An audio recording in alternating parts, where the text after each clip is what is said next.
Well, I got everything lined up. I got a little pressure on it, and I'm ready to start cranking on it and pulling the bearings in. I realized a couple things. Number one is you can't put one on at a time. They both have to be put on there at the same time along with the spacer, because there's just no room. Once you get one on, you're not able to pull this out far enough to get the second one on. But anyways, that's one thing I encountered. The second thing is I should have made, you can see in here, see how there's space between this and the other spacer I made? I should have made a second spacer to go in there and hold everything one center. But the way I'm doing is I'm just eyeballing it.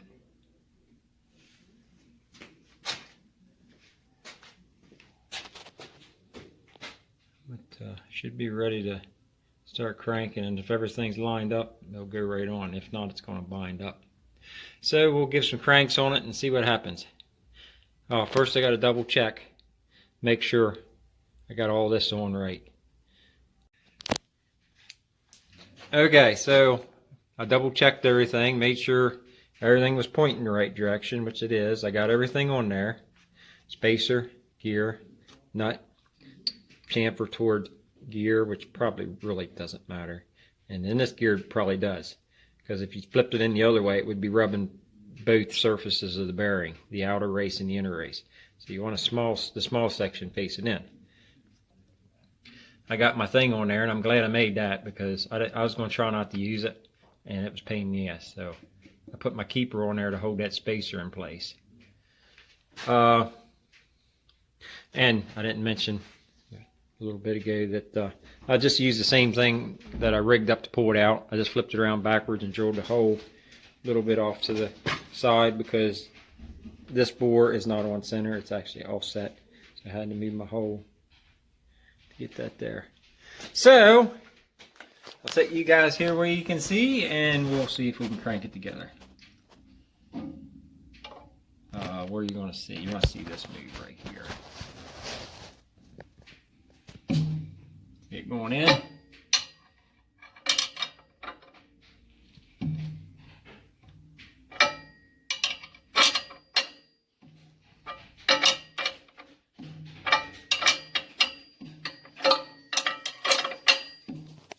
course, you can see how I got this set up.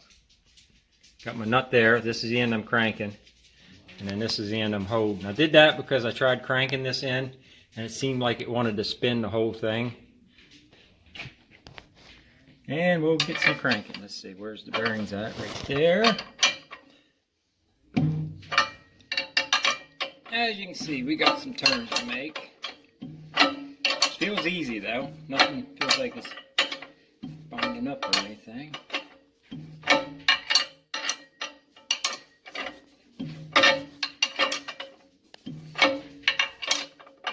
Double check, make sure this is on the keyway. And it is.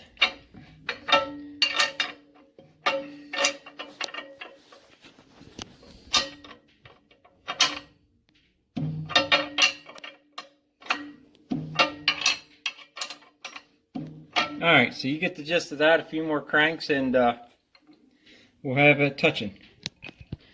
So I'll cut the video off so I don't get it too long. And I'll add some more here in a minute. Alright, so I got it in there that's seated, and I cranked it a little extra. Well, till it's touching. Now we want to make sure it's seated.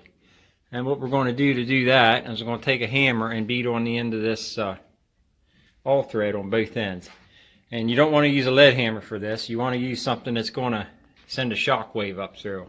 So I chose a bronze hammer. So we'll just give this a couple cracks. Nothing major, just some taps. The other end, just making sure that bearing's seated. Okay, we're going to have to get rid of my wrench here.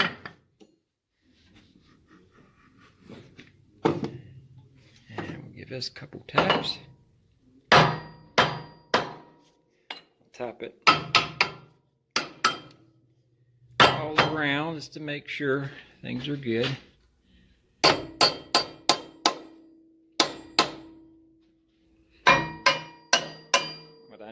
that's not doing anything hitting that. This ain't doing much, but I'm still sending the shock wave through there. That's what I'm trying to do, just give it a little bit of a jiggle.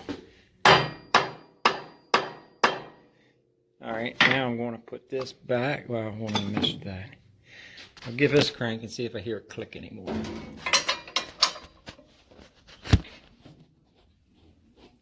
Alright, it's seated. Now we just loosen it up, remove our half pieces here, and then begin the process of pulling these bearings into this bore. So let me get it all apart here and we'll continue. Alright, I got all the stuff off of it, or at least that I used to press the bearings in. And I threw them down in there because letting them drip dry. Word of advice, have lots of paper towels laying around because you're going to drop stuff in the oil quite a few times. But right now what I'm doing is I realized that this little spacer in here was sticking out just a little bit on one side. So I'm going around with a non-sparking screwdriver, bronze screwdriver or brass, and I'm pecking it down to make sure it's below this surface. Because if that thing snags when it's going in there, it'll just kind of pull it up out and then bend it over, because I did that one time. It snagged down at the bottom and I didn't know it. And I started trying to get this in there and it just wouldn't go in. And then finally figured out that's what it was. So making sure that's below. And I'm also going to, one side seems to be sticking out, like this side here actually, like between here and here. Seems to be sticking out more than the other side. So I'm going to make sure I turn this side up, so if it does pop out, I can get to it. Because once you push this in the bore, you can't turn the outer race anymore. So if it's sticking out on the bottom, you can't get to it. The only thing you can do is pull it back out. So hopefully if it pops out on the way in, it'll pop out somewhere between here and here, and then I can push it back down in with this. So we're ready to shove it into the bore there, and I'll just kind of shove it in and give it a couple of light taps with the hammer to get it started. Lead hammer. And well, I probably can set you guys where you can maybe see a little bit. And all I'm really going to do is hold this up and then start it. Look at this and move it back and forth until I eyeball it on center, more or less. Make sure this is all good. I'll turn that a little bit. Alright. Somewhere in there. Just give it a couple taps. Drop my keyway. Got to remember where that is. Okay. There, I got it just started in. Now I'll put my drawbar in there and draw it in. It's not extremely tight. It's not all that bad. Just a nice good fit. So now I got everything just starting in, so I can put my stuff back on here, my washers and my all thread, and then we'll continue. Alright, I got everything ready to go.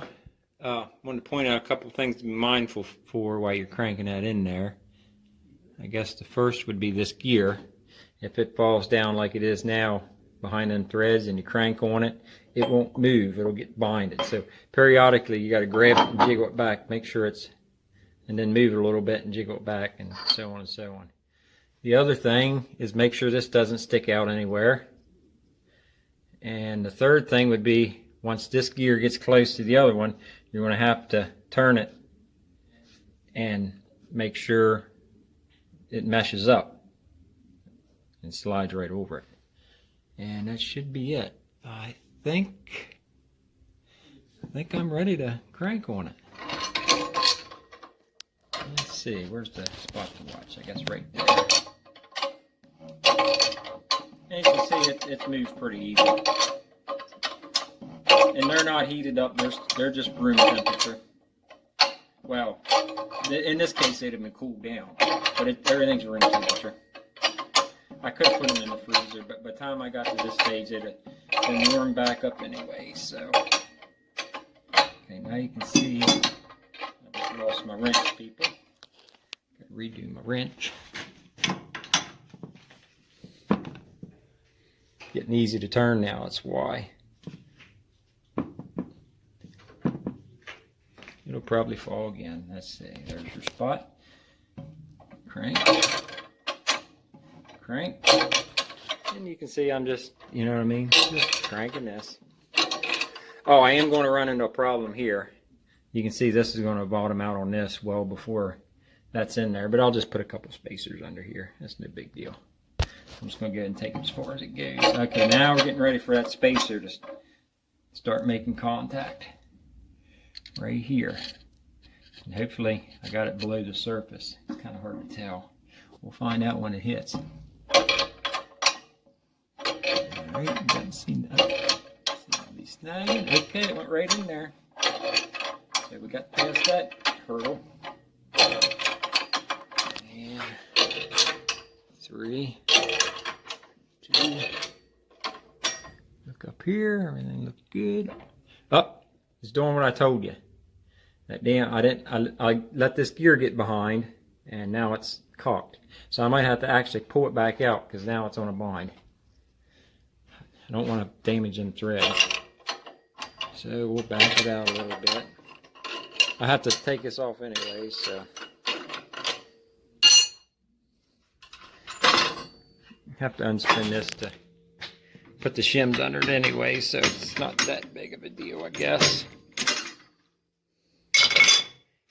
This is off. This is all got to come off because of my little mistake. That could have stayed on there before, but that's what happens when you're on camera. You'll miss a couple things. Too much thinking. Lay this down here. Now I got to get my lead hammer. I probably can just give it a little tap, just enough to free that gear there up. Okay.